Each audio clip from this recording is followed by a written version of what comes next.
V jedru srednjeveškega mesta, kjer vsaka ulica diši po zgodovini, se skriva stanovanje, ki je postalo ne le dom, temveč zgodba o prenovi in spoštovanju preteklosti. Ko je arhitektka prvič vstopila vanj, so jo očarala velika polkrožna okna, skozi katera je pronicala svetloba, ter duh umetnikov, ki sta tu ustvarjala. Kljub temačnosti in starinskemu šarmu je takoj prepoznala potencial in v njem zasnovala svoj novi dom.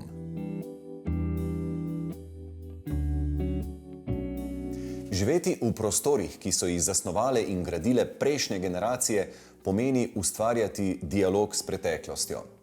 V starem mestnem jedru Škofje Loke je arhitektka našla tole stanovanje in s prenovo v njem ustvarila zelo domiseln preplet umetnosti, sodobnega sloga bivanja in nostalgije.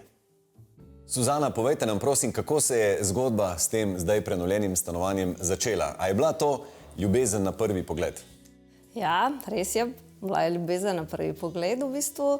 Ko sem prišla na prvi ogled in stopila skozi ta vrata, sem zagledala čudovita, prekrasna polkrožna okna, ki je še sončna svetloba lepo pronicala in je tako očaralo me dobesedno. Tako da tudi, ne glede na to, da je stanovanje bilo malo mogoče temno, ker je bil to atelje od dveh umetnikov v bistvu, sem videla nek potencial, ko se s tem ukvarjam, in je bilo še presenečenje balkon s krasnim razgledom na čudovit vrt, na odprto krajino, s pogledom do Smledniškega gradu, če je lep dan seveda, in tako da vsakič je nekaj novega, glede na vreme ali pa, ne vem, letne čase. Tako. Kako ste reorganizirali tloris? Na koliko kvadratnih metrih sploh sva? V bistvu 80 kvadratnih metrov, tako da prostora glede kvadrature ni nič na novo pridobljeno.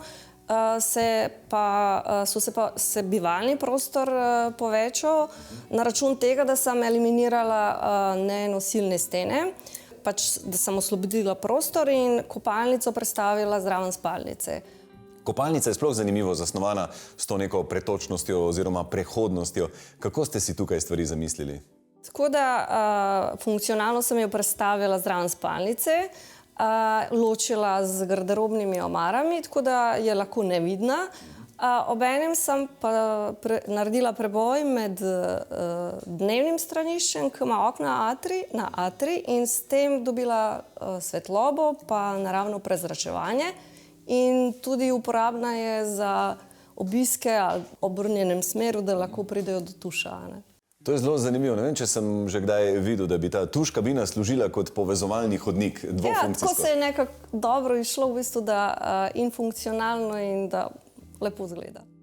Stanovanje je večinoma opremljeno s starimi kosi pohištva, ki imajo svojo zgodbo. Stola ob klubski mizici sta iz nekdanje očimove pisarne. Šivalni stroj je od prababice.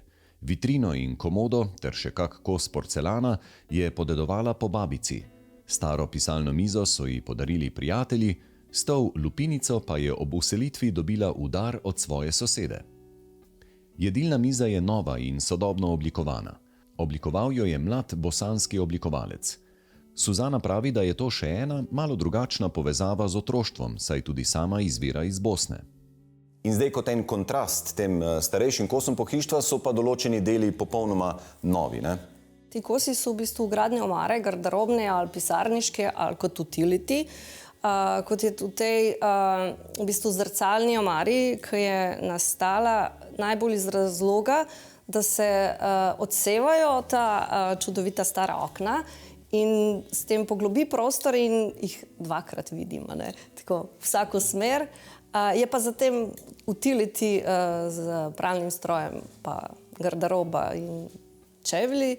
Kuhinja je zasnovana skupaj s knjižno omaro, da se v bistvu deluje bolj salonsko. Mogoče je malo nadstandardna, samo zato, ker je višji pult in poglobljena zaradi večje delovne površine. Z Rosfraj pultom, ki se v bistvu malo zlije in odsevajo te slike naprej, tako da se združi vse skupaj. In seveda ne moreva mimo umetnosti. Že prej sta tukaj živela dva umetnika in očitno se duh nadaljuje. Ja, recimo. Tako da, ja, nekako z umetnostjo živim že v bistvu od otroštva, ker sem tudi slike podedovala, tako da je to nekako šlo z mano. Potem priložnostno na kakšnih razstavah, galeriji, v tujini, kot nek spomin. Pa veliko v bistvu tudi prijatelji, ki vejo, da imam rada slike, pa približno poznajo okus, mi tudi kakšno sliko podarijo, tako da se to dopolnjuje. Sliko nad posteljo v spalnici ji je podarila sestrična, sicer ljubiteljska slikarka. Sicer pa so v Suzanini zbirki večinoma akademski slikarji, kot so Sikov, Marko Jakše, Gani Laloši, Tina Dobrajc, Barbara Pintar, Ana Basin in lokalni škofjeloški umetniki. Suzana, vaše stanovanje je res lep primer tega, kako kombinirati staro in novo.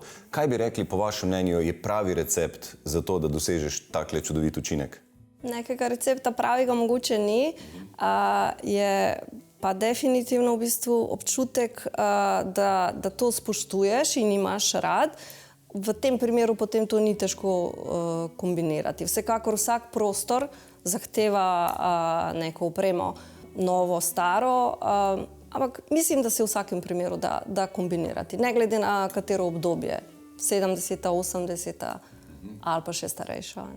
Kakšna pa je drugače zgodovina tele stavbe, a jo kaj poznate? Toliko poznam, da sem dobila iz arhiva načrte, ki so lepo razvidni in je prva prenova te hiše v bistvu, da je zabeležena iz 1898 tega leta, v bistvu od gospodične Katarine Hafner, ki je to uredila za svoje stanovanje. Stavba je verjetno iz starejšega obdobja, verjetno po potresni Škofji Loki. Točno letnico ne poznam, ampak se tako predvideva, da je recimo iz 16. stoletja. In Suzana, kaj bi rekli, kakšna vez se je zdaj spletla s tem vašim prenovljenim domom? Kako je tukaj živeti? Zelo lepo, v bistvu povezan si s starim mestnim jedrom, z to zgodovino hiše, v bistvu s predniki neki, pač ali znanci, prijatelji, ki so poznajo ljudi, ki so tukaj živeli. In v bistvu to neko zgodbo zdaj jaz nadaljujem. Tako da uživam tukaj, se veselim obiskov, družim se s prijatelji, dejansko v bistvu velikokrat tudi skupaj kuhamo. Jaz bi rekel, da je to stanovanje, ki te malo pomiri, pa hkrati inspirira.